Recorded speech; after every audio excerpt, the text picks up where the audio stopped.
Welcome to Unbound, the podcast with Beth Curry, author, storyteller, and survivor. This is where books meet real life, where Beth reads chapters from her work and breaks free from the traditional audiobook format, diving deeper into the personal experiences, lessons, and liberation behind every page. Nothing is off limits. Let's get unbound. Hello, welcome back to Unbound. I am your host, Beth. Today, we're going to look at my mom through someone else's eyes again. But this time it's not family. It's a friend of hers of over 40 years. Her name is Doreen. My mom nicknamed her Maddie. So something I've discovered, and I kind of knew this. It's not so much that I discovered it, but friends know parts of the people we love that family never fully sees, right? Friendship isn't obligation. It's choice. It's the relationship where you can be versions of yourself that might not emerge anywhere else. I even know I'm a different person with specific friends than I am with family members. And even who I am with one friend, I might be completely different with another. I've shared this in previous episodes about some of my decades-old friendships as well. I've elaborated on that.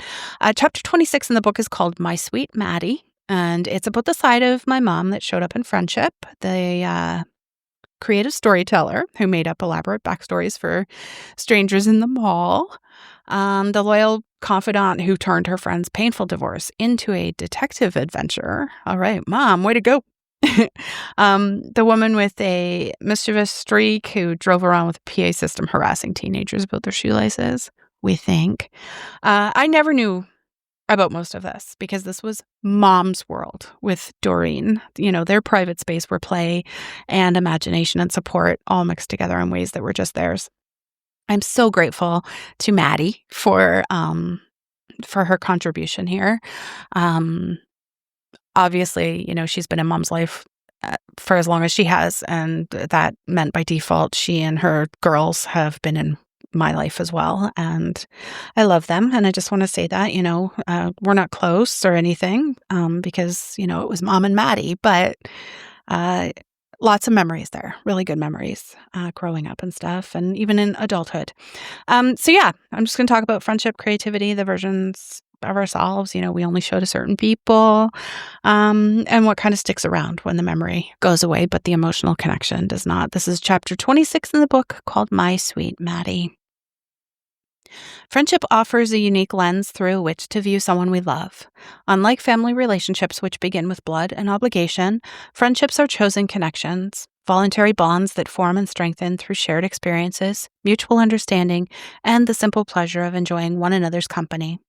In many ways, the friends who have walked alongside Mom for decades know aspects of her that even we, her children, have never fully glimpsed. When I reached out to Doreen Mason, Maddie, as Mom nicknamed her, I hope to capture some of these friendship memories. Their relationship spans more than 40 years, beginning when both were young women navigating careers, marriages, and the raising of children. What emerged from our conversations was a portrait of Mom as a loyal friend, a creative spirit, and a woman whose capacity for making even difficult times feel like adventures reflected a fundamental aspect of her character I had always sensed but never fully understood. When I first shared some of Maddie's memories with Mom, her reaction was immediate and joyful. "My sweet Maddie," she exclaimed, the name triggering an emotional response even before specific memories surfaced. "My dear friend," she added with a mischievous smile that momentarily transformed her face, erasing years and illness. "You called her Maddie," I prompted, hoping she would elaborate on that nickname I'd already known about. Mom nodded vigorously. "From that show, the detective agency." She struggled to find the specific name, her brow furrowing with the effort. "Moonlighting," I suggested, remembering the popular 1980s series. "Yes, with Bruce Willis," Mom confirmed, her expression brightening. "Maddie was the woman detective, Sybil Shepherd." The precision of this memory, not just the show, but the actress, suggested this had been significant to her, a shared reference point in her friendship with Doreen. "Bruce Willis has dementia now, too," I said gently, watching her face for a reaction. Mom's expression changed, a flash of sadness crossing her features. "Does he?" she asked, her voice softening. "That's too bad." She paused, seeming to process this information. "We're in good company, then." she added with unexpected wryness, a glimpse of her characteristic humor shining through the haze of her condition. This moment of self-awareness, rare and therefore precious, caught me off guard. Most days, Mom doesn't acknowledge her condition directly, experiencing her memory loss rather than recognizing it. But occasionally, these flashes of lucidity emerge, reminding me that somewhere beneath the confusion, she understands more than she can consistently express. Doreen mentioned that you two would go to Oakville Place for lunch, I said. She said you'd sit there making up stories about strangers walking by. A slow smile spread across Mum's face, recognition dawning. Oh, yes, she said, nodding. We did that. What kind of stories did you make up? I prompted. Mum's expression brightened further as the memory took hold. All kinds, she said with a chuckle. But she was unable to provide any, so I asked her about a woman with all the shopping bags. Secret agent, she proclaimed. On a mission, I finished. Do you remember the businessman with the fancy briefcase? Running from the law? She laughed as I spoke, momentarily embodying the creative storyteller she had once been. We had such imaginations. Did you ever plan to write these stories down? I asked, remembering Maddie's mention of a potential novel. Mum waved her hand dismissively. We were always planning things, she said. Most of it just for fun, but we had such good imaginations together. This creative side of Mom, inventing fictional lives for strangers in a mall, turning ordinary lunch breaks into story crafting sessions, aligned with qualities I've observed throughout my childhood. Her ability to transform mundane tasks into games, her talent for finding narrative threads in everyday events. Yet I had never known about these specific expressions of her creativity, these moments shared only with a close friend. The more sensitive aspects of Maddie's memories, her marital problems, the detective work they undertook together during Doreen's separation, elicited more measured responses from Mom. She had a terrible time, Mom said soberly. It was sad. She shook her head, leaving the judgment unspoken but clear. I just wanted to help her. By helping her collect evidence? I asked. A flash of the old mischief crossed Mum's face. She asked me to remind her. She said you would piece together torn papers from her ex-husband's trash. Mum looked at me with a slightly confused expression. Like a puzzle, I prompted gently. You'd help her put torn papers back together to see what he was up to. Recognition flickered across Mum's face. Oh, she said, nodding slowly. Yes, I think I remember something about that. She said some of it was just bills and advertisements, I considered, but some papers had more interesting information. Mum smiled vaguely. If you say so, she replied, clearly not fully recalling the details, but clearly reveling in their detective ways. Doreen told me you made a difficult time fun for her, I offered. Even though she was going through something hard, you helped her find moments to laugh. Mum seemed to consider this. That's what friends do, she said simply.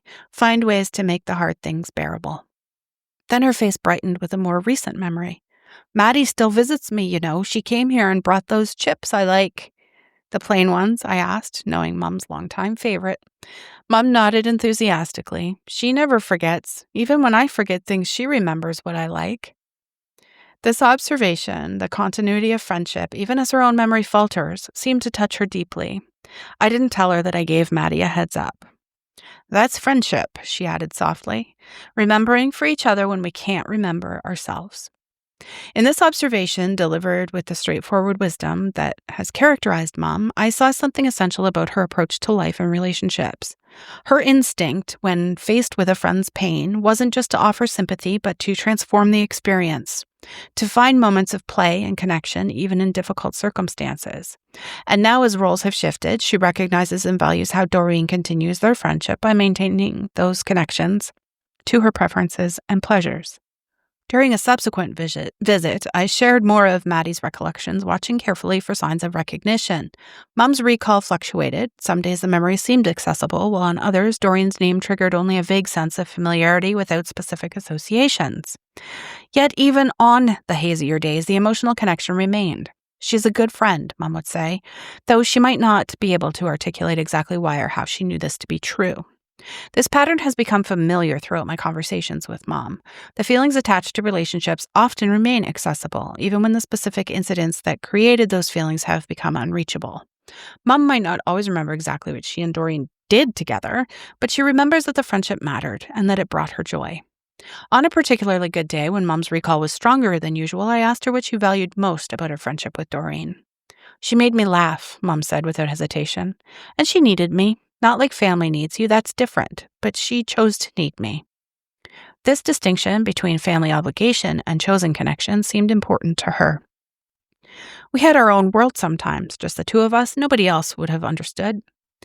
These private worlds we create with friends, spaces where we can be versions of ourselves that might not emerge in other contexts, are precious territories, especially for women of Mom's generation who often balanced multiple roles and responsibilities. With Doreen, it seems, Mom found a space where her playfulness, creativity, and talent for turning difficulties into adventures could flourish. Below are Doreen's own words about her friendship with Mom, written with the affection and candor that characterize deep connections. I share them here not as absolute truth, for friendship, like memory, is subjective, but as another valuable perspective on the woman my mother was, and in many essential ways continues to be. Memories of My Friend Kathy by Doreen Maddie Mason. Good morning, Beth. As you can probably tell, I'm not a writer. I love your mom and have had funny experiences with her. I can't remember what came first, either Amway or Brant Bible, but we developed a great friendship either way. During this time, I was employed at Faro with the help of your mom. We would go to Oakville Place with our lunch in hand. We would sit at the lunch area, buy a drink, and sit there listening to conversations of unknown others surrounding us. We would make up our own storyline of these people, hoping one day to compile these stories in a novel. Most of them untrue, but just for fun, on how our imagination would travel. During our friendship, I was having marital problems, and your mom was always there for support. In the process of separation, I had to collect information on my ex to make it look better for me in the court. This advice was from my lawyer. He would say, "Let's get him." The lawyer made things even worse for my ex and myself. Kathy would help me keep evidence against my ex. At that time, the ex moved into another bedroom in our house where he installed a lock on the door. This is when I developed the name Maddie from your mom. There was a detective show on television called Blue Moon, I think, Detective Agency. The female detective was called Maddie. I would find a way to get into his room to see what he had in the waste bin. Kathy would help me with torn up pieces of paper and put these pieces together to see what my ex was up to. We would follow him and his business partner. We were just like detectives and having fun during this time. I love it. I would bring into work information, and we would try to put together pieces. We had so much fun during this time, even though it wasn't a positive time for me and girls. Kathy made some of it fun. That's all for now, Beth, and if I can think of more events, I will let you know. I love this.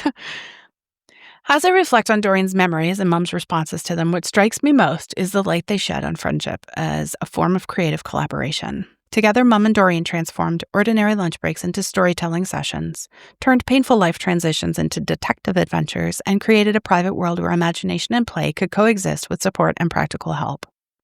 This aspect of Mom, the friend who could make difficulties bearable through humor and creativity, complements the portrait that has emerged through family memories, where Jen recalled a mother who sang personalized lullabies, where Sandy remembered a sister who embarked on road trip adventures. Doreen reveals a friend who made even surveillance operations feel like fun. Maddie has remained a special part of my life as well. In earlier years, she was simply Mom's friend Maddie to me, someone whose home I visited, whose daughters I sometimes played with. I have my own treasured memories of time spent with her family too, including a paper route with her middle daughter and running into her oldest in the apartment building of someone I once nannied for who lived across the hall. These personal connections formed another thread in the blend of our extended family, those chosen relationships that enriched our lives beyond blood relations. Now, Maddie has taken on an additional significance. As Mom's cognitive abilities have declined, Doreen has become a living bridge to some aspects of Mom's history that might otherwise be lost. She carries memories that Mom can no longer access, stories that would vanish without her perspective.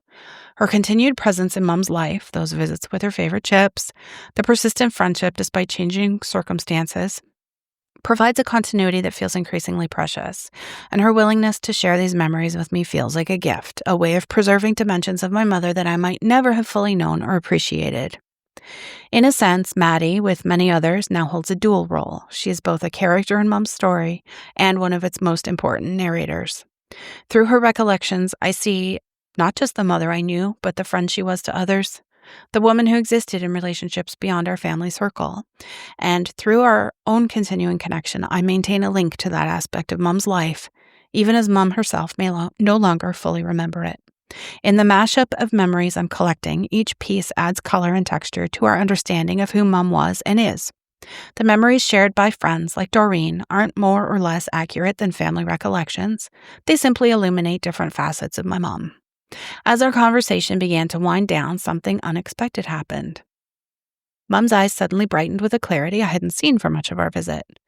Doreen had that old brown car, she said, the words coming out with surprising confidence. It had this speaker thing. A speaker? I asked, not immediately following. Mum nodded eagerly. Like police cars have. You could talk into it and your voice would come out outside the car. She mimicked holding a microphone. We'd drive around and say things to people walking by. They'd look around so confused. She laughed, a genuine laugh filled with mischief. Once we told some teenagers their shoelaces were untied and they'd all stop at once to check. This memory, specific, detailed, and completely unprompted, and possibly only partially true, took me by surprise. It hadn't been mentioned in Doreen's written recollections, yet it emerged from Mom with such vividness that I had no doubt of its authenticity. We got in a car accident, too, she continued, still riding this unexpected wave of lucidity. Nothing serious. Someone hit us at a stoplight.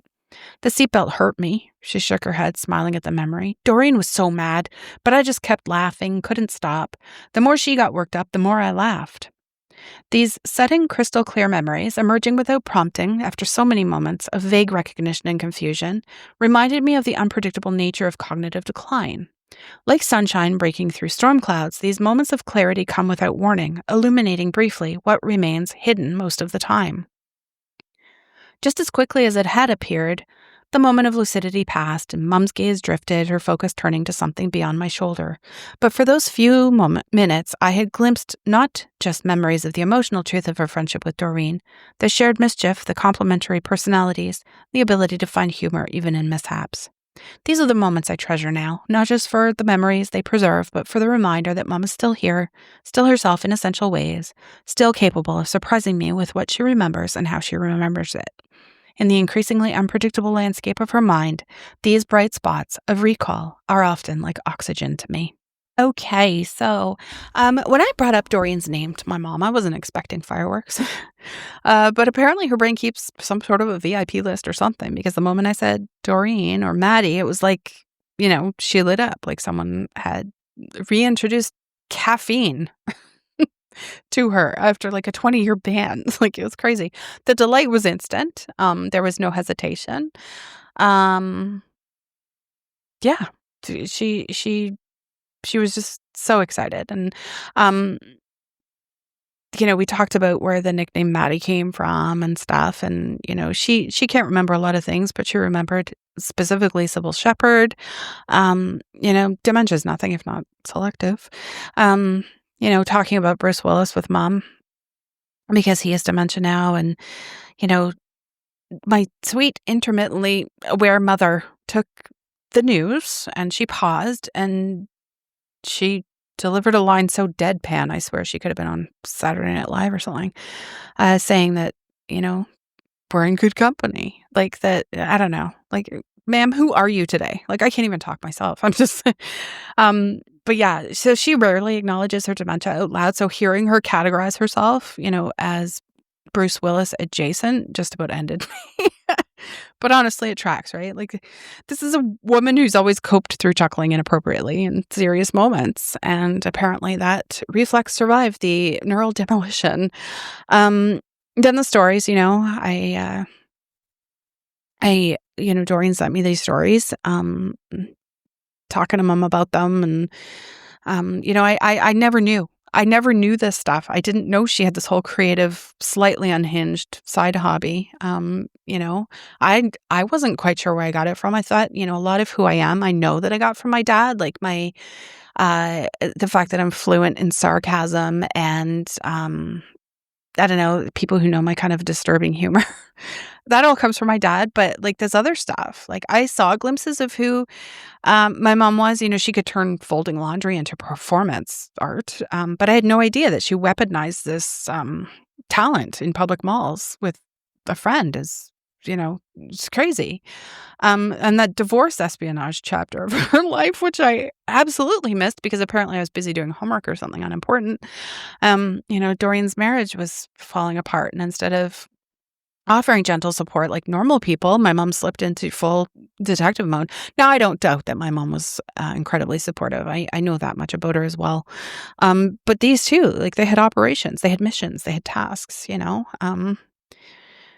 breaking into his room like a suburban James Bond and stealing his garbage and handing it over to my mom at work like evidence bags. I think it's hilarious. My mother sat at a desk piecing together ripped documents like she was auditioning for a job at the CIA or something. Like, somewhere out there's a version of her who would have worn trench coats, unironically. But yeah, like Doreen saying that, she was going through hell, of course. And my mom was somehow making it fun. Like, I don't know. I love that. My mom, when I asked her about it and she got that mischievous look in her eye that she gets, the same one she used to have when she would mess with telemarketers, make the awful stuff less awful. That's what friends do, right? Doreen's still showing up for her too. I don't know how often she goes, and that doesn't matter. She's still going. And, that completely matters to me. Yeah, my mom forgets chips exist, but the moment the bag appears, she lights up like a damn Christmas tree, right? So Maddie took her chips. I took her chips the other day, and she was pretty happy about that. And actually, she remembered Doreen at that point when I handed her the bag of chips, and she wanted to open them then. And I said, that's fine. And she opened them up, and she said, my best friend Maddie brought me chips. So she remembers these things, and I love that. The funniest moment, though, out of that whole conversation, out of nowhere one afternoon after an hour of slow, uncertain recollection, she snaps into this HD quality memory mode announcing about this car and this PA system thing. And, like this car had an actual public address system, like an ice cream truck, but like unhinged, driving around town. Like, I don't know, I don't know if that stuff happened, if those specific things happened. I vaguely recall this car, now that I think of it. But I don't know, I don't know if the things Mom said happened with it happened. I know they had a car accident because I remember I was really, really scared that day when I found out, even though my mom was fine.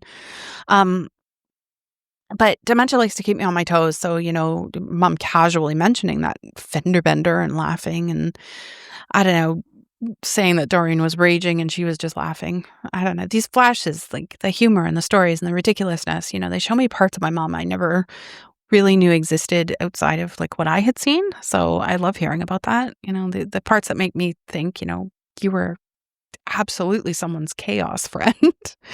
It brings me so much comfort, because dementia scrambles the timeline up and it locks away details, but it hasn't erased who she was or who she is. This fun, chaotic, very loyal version of her comes out when I least expect it. And Doreen taught me something. Friends hold the memories when we can't, and friends bring the chips, and friends make disasters tolerable, and friends come equipped with a PA system, I guess, and zero shame. I love that version of my mom, and I'm kind of holding on to it. It's still brand new to me. The detective, the storyteller, the one who laughed inappropriately at car accidents and cheered her best friend through hell. Dementia can take a lot, but it's not taken that. So yeah. And before I wrap up here, I just want to thank Kyle, Trey, Remy, Aggie, Karen, Bill, Kelly, Elaine, and James for supporting the show this week on Coffee. Your support makes this possible. Thank you so much. I keep saying it. I give away this work for free because I think it needs to be accessible to everybody, regardless of their circumstances, because I want these conversations to be had. I want people to learn things, hear things that matter. But there are real costs involved, and I'm taking those on myself. Audio engineering time, background players, hosting, an editor. Like, I've got it. But I'm just going to say, if you've gotten value from Unbound and you can, please consider supporting me at ko-fi.com/Unbound podcast. Every coffee keeps this going. Any amount, you can subscribe. You can donate once.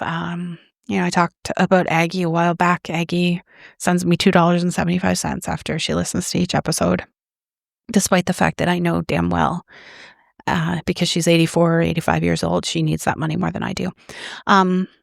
No pressure though. Honestly, guys, I have to say this stuff. I don't necessarily like it, but I definitely enjoy thanking and naming my supporters.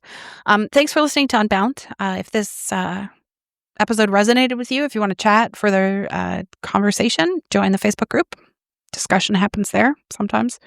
Contact info in the show notes, support info in the show notes. I'm here if you want to chat. If you want to talk to me, I'm here. So that's it. I will see you in the next episode. Thanks for listening to Unbound with Beth Curry. Join the conversation in the Facebook group or visit author.bethcurry.com. Want to support the show? Head to ko-fi.com/Unbound Podcast. Until next time, stay unbound.